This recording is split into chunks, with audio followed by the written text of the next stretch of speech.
Good morning students, welcome to the human physiology lectures. Today we are going to study about the gastric juice. So first we come to study about the composition of gastric juice. So daily secretion of gastric juice depends upon the type of food and the age. So this is almost is an average about 1.5 to 2.5 liter. The pH is highly acidic. It's between 0.7 to 4. This acidic pH is required for activation of pepsinogen into pepsin for proteolytic enzyme effect and other contents of gastric juice.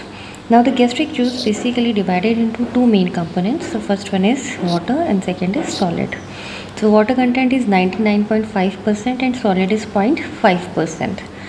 Now again this solid is further divided into two components. The first one is organic and inorganic components. When we come to study about inorganic components, it is divided into anions and cations. In anions, chloride, phosphate, sulfate and bicarbonates are there, and in cations, hydrogen, sodium, potassium, calcium and magnesium present in gastric juice. Now this is the organic component, very majorly important components. The first one is pepsinogen, second is gelatinase, third is intrinsic factor, fourth one is carbonic anhydrase, next is mucin, rennin, gastrin lipase and lysozymes. Now a detailed study about the functions of these constituents. First one is pepsinogen, as I have told you in my previous lectures, that is it is secreted from the chief cells or peptic cells of stomach, and it is of two types. The first one is type 1 and second is type 2. It is found in chief cells basically present in fundus and body. This one is type 1. This is an MCQ based question, that type 1 pepsinogen found in chief cells that present only in fundus and body part, and type 2 pepsinogen secreting cells. This is basically the chief cells that is present throughout the stomach. Now this is secreted as an inactive form that is known as pepsinogen in the presence of HCl, and when pH is between 1 to 1.2, this become active and this pepsinogen convert into pepsin. Now this is a proteolytic enzyme and break down proteins molecules into peptones. The next is rennin, that is also known as chymosin. It's also a proteolytic enzyme, milk protein. Gastric lipase, it's a weak fat splitting enzyme, little importance in fat digestion, except in pancreatic insufficiency. When pancreatic insufficiency is there, so in this content, this gastric lipase plays a major role for fat splitting enzyme. Otherwise, the main function of pancreatic enzymes and the pancreatic juice is to secrete more proteolytic enzymes and also enhance the activity of cholecystokinin that would cause increase in gallbladder bile secretion. The next one is the gastrin gelatinase. It liquefies gelatin, a protein which is present in connective tissue. Another constituent, gastric amylase, that is present in small amounts, that is carbohydrate digestive enzyme. Lysozymes, that is bactericidal action, the bacteria or the microorganism that is present in food particles enter through the GIT killed by these lysozymes. The next one is carbonic anhydrase, basically present in a small amount and it helps in metabolic reactions in parietal cells. The next is urease hydrolysis, that is able to produce ammonia, and the next important factor or component, that is mucin. This mucin basically retains bicarbonate and has alkaline pH. So this is of basically two types, soluble and insoluble. Soluble mucus, it is secreted by mucus cells of pyloric and cardiac gland. So this is another MCQ type of question. And insoluble mucus is secreted by surface fibular cells that lining the entire gastric mucosa. So that is another MCQ question.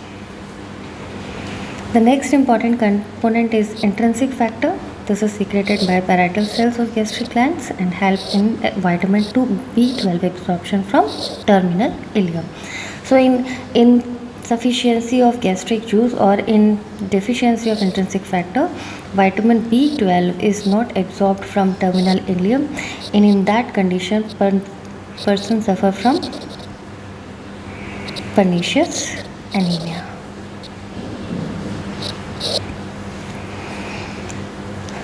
The gastric juice functions basically are, as you know, that stomach act as a reservoir of food that enter in from mouth, stored in the stomach, and then start for digestion. Then grinding and mixing of food with the HCl, controlled emptying of the food itself, because it has its own controlled activity for further propulsive movement of food particles, that is known as chyme, enter into the duodenum. So this is under the control of stomach. Secretion of HCl, essential for the digestion of food. It converts ferric form of iron into ferrous and finally absorb in this form. This is another MCQ type of question. It kills microorganisms due to the presence of lysozymes. It activates pepsinogen into pepsin. This is an active form. This is active form, I have previously told to you. Secretion of intrinsic factors help in absorption of vitamin B12. So that is another important MCQ based question. Now the next point, that is secretion of gastric juice. Basically this HCl secreted by parietal cells, that is known as authentic cells. That is another MCQ question. Now what's the mechanism of secretion of gastric juice? Its secretion occurs basically in two steps. The first one is secretion of H plus ion. The next is secretion of chloride ion. So in this figure you have to note down that this is the gastric lumen and this is the interstitial fluid. So these are the cells, these are the mucous cells, this is the parietal cells. This is the metabolic reaction, or due to the metabolic reaction, the carbon dioxide react with water in the presence of carbonic anhydrase enzyme. This is carbonic anhydrase enzyme. So in the presence of this carbonic anhydrase enzyme, this carbon dioxide and water react and finally form carbonic acid. This carbonic acid then dissociate into bicarbonate ions and H plus ion. On the basolateral membrane, there occurs a channel that help bicarbonate to move into the interstitial space in exchange of chloride. This is bicarbonate chloride exchanger. So this is known as bicarbonate chloride exchanger. Now this H plus ion that are formed from dissociation of carbonic acid and this chloride that enters into the cell. Finally, this hydrogen ions with the help of hydrogen potassium ATPase pump. This is hydrogen potassium ATPase pump. With the help of this pump, H plus ion moves into the lumen of the gastric and finally within the exchange of potassium ion.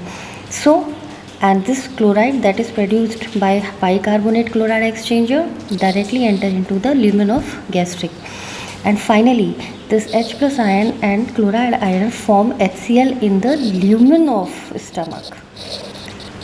So, H plus ion secrete from parietal cell, then chloride ion secrete from parietal cells, and finally form HCl in the gastric lumen. Now there occurs another pump, that is sodium potassium pump. So due to this sodium potassium pump, sodium moves outside and potassium enter into the cell. This potassium, due to the presence of more potassium via hydrogen potassium ATPase pump, create more negativity, so it enters directly into the interstitial spaces and finally recycle the chain again for the further secretion of HCl. Now the mechanism of HCl, as I have already explained you in this figure, let's have a quick recap. That is secretion of H plus ion. This H plus ion generated inside the parietal cells from metabolic reaction. This one is a metabolic reaction. Carbon dioxide H2O, this present in the presence of carbonic anhydrase enzyme, finally form carbonic acid. This carbonic acid dissociate into H plus ion and bicarbonate ion. Then H plus ion secreted into the lumen of canaliculi in exchange of potassium by primary active transport that mediated by hydrogen potassium ATPase pump. This one. Bicarbonate ions that produced in the parietal cells are transported by an antipode on basolateral membrane into the blood in exchange of chloride ion by an active transport. So this is bicarbonate chloride exchanger. So if one ion of H plus enter into the lumen, one ion of bicarbonate enter into the blood. That's why the pH of blood become alkaline after a meal, and this is known as postprandial alkaline tide. So this H plus ion that is responsible for postprandial alkaline tide, and that is associated with an increased gastric acid secretion after a meal. So because after a meal there is requirement for secretion of HCl into the gastric lumen, so that why for the production of this HCl there is one H plus ion when secreted from the parietal cells, then one bicarbonate ion enter into the blood. So this increased concentration of bicarbonate increase the alkalinity of the blood pH.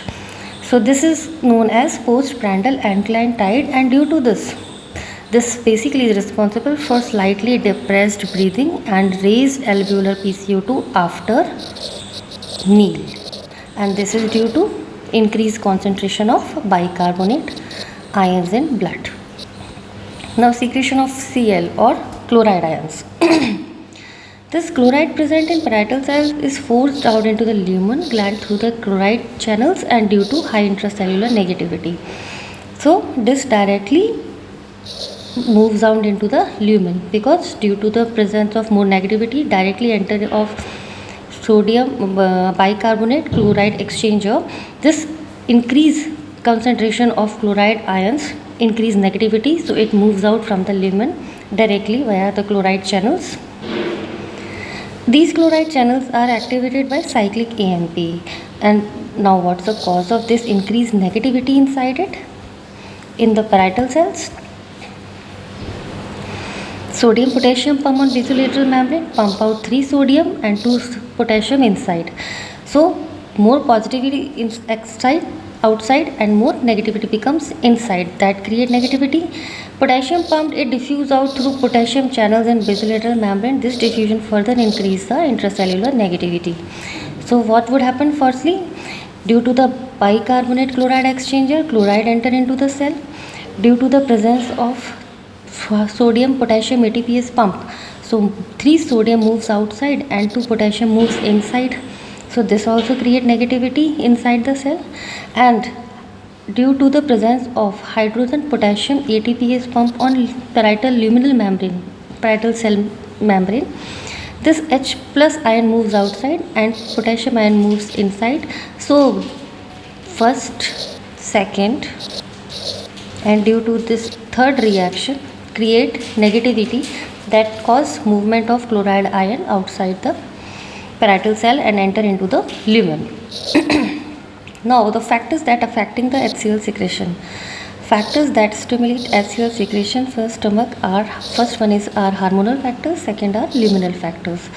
So basically acetylcholine, gastrin, histamine are basically more important hormonal factors that increase HCl secretion.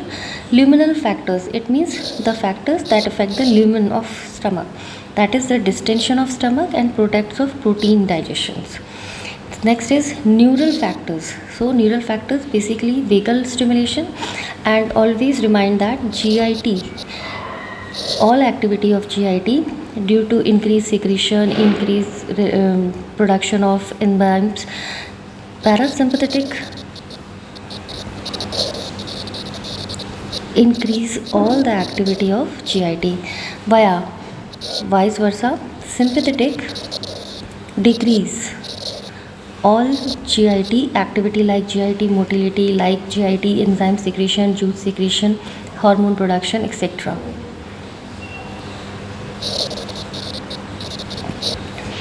So that's why vagal stimulation it increase HCl secretion, and it acts via two basically type of fibers that were cholinergic and non-cholinergic. The next are the blood-borne factors, that is epinephrine. Increased concentration of epinephrine also stimulate the secretion of HCl. Now factors that decrease HCl secretion. The hormonal factors, basically somatostatin. The somatostatin present in stomach, is present in pancreas, D cells of pancreas, D cells of stomach, it present in hypothalamus. This is MCQ based question.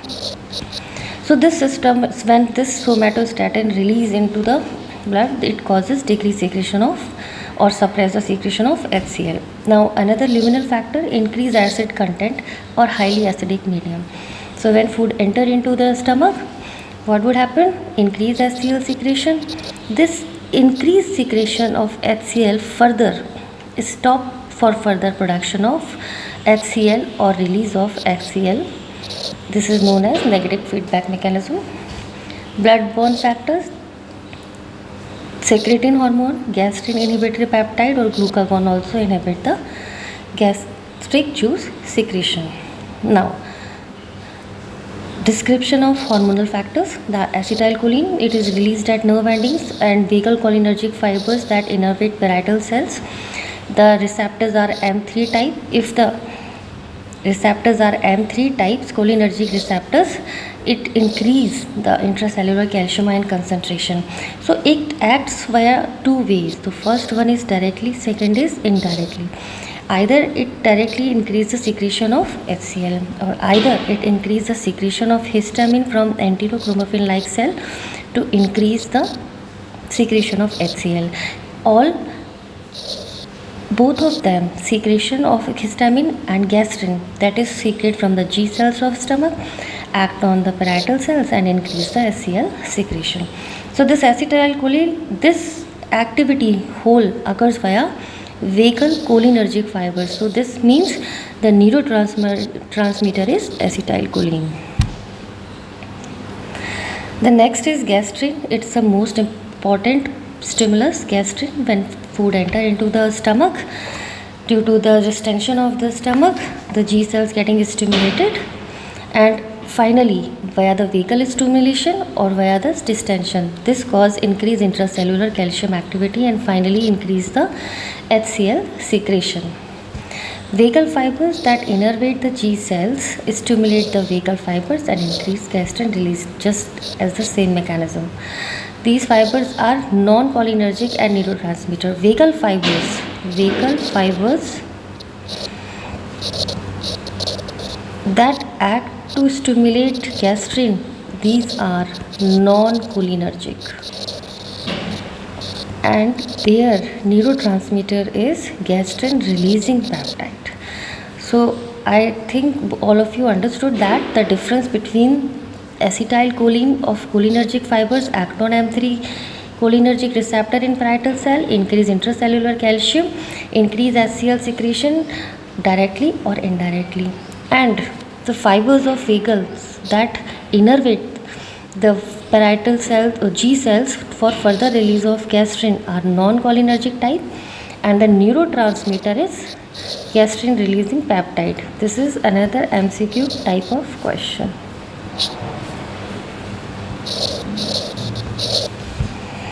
Next one is histamine. It acts on H2 receptors on parietal cells, increase intracellular cyclic AMP, and this stimulate protein kinase activity, increase hydrogen potassium ATPase activity for more release of H plus ion into the lumen, and further increase secretion of HCl.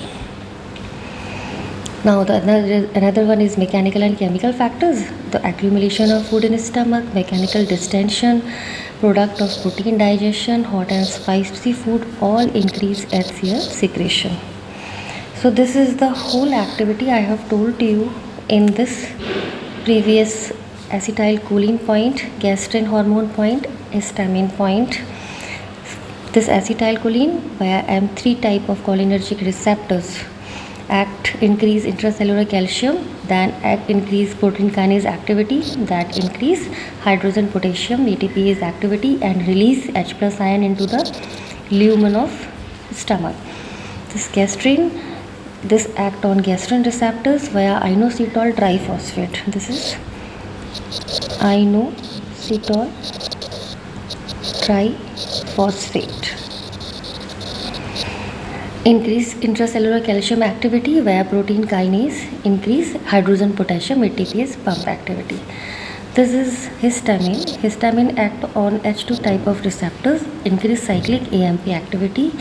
Finally, increase protein kinase activity for further releasing H plus ion into the lumen. These are the prostaglandins that inhibit the cyclic AMP, and this one is the somatostatin. So this would have the negative effect to further stop of secretion of H plus ion into the gastric lumen.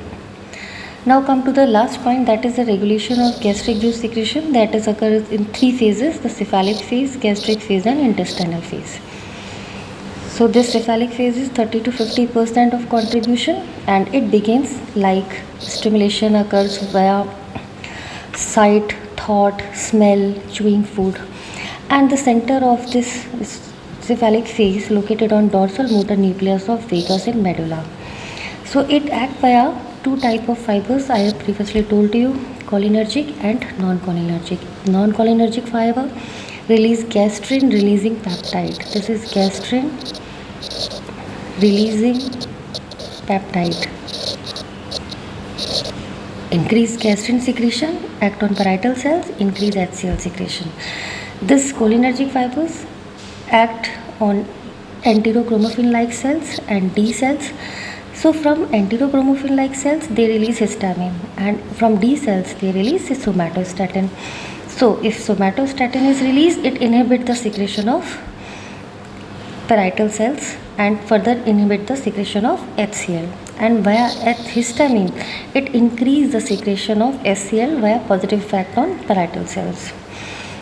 This D cells and G cells, when there is increased concentration already present in stomach, the T cells or the somatostatin inhibit G cells for further stoppage of HCl secretion in lumen. Gastric phase, its contribution is 50 to 60%, and this starts when food enter into the stomach, and this causes distension of stomach. So it acts via the local as well as central reflex. Central reflex, as usual, it is via the vasovagal reflex, and it is mediated via vagus, and this is an MCQ based question. And due to the distension or the local reflex, release acetylcholine and directly stimulate the secretion of HCl. The important other factor, that is peptides, so that one is the first mechanism, that is another one. Peptides, peptones in the stomach, then further cause local reflex mechanism, stimulate G cells, release gastrin, act on parietal cell, increase HCl secretion. And due to distension, sight, thought, smell, enteric nervous system comes to play its role via the help of vagus. And finally, stimulate enterochromaffin like cell, release histamine, and which act on parietal cell and increase secretion of HCl.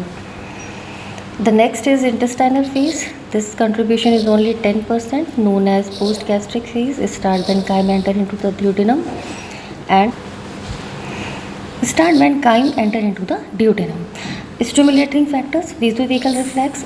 Previously I have told you, vasovagal reflex. This act on via the sight, thought, smell, taste, chewing, and the center is located in medulla. This is MCQ based question. All of you must know that. And the second is amino acid or peptide present in amino acids and peptides. So stimulate G cells and other endocrine cells into duodenum and jejunum, and they secrete enteroxantin. And finally this stimulate the HCl secretion. Inhibition of HCl occurs via enterogastric reflex, secreting gastric inhibitory peptide and cholecystokinin hormone. I hope you will all like the lecture, understood what I want to told to you in my lecture. If you like this lecture, please like and subscribe my channel. Wish you all the best. Thank you.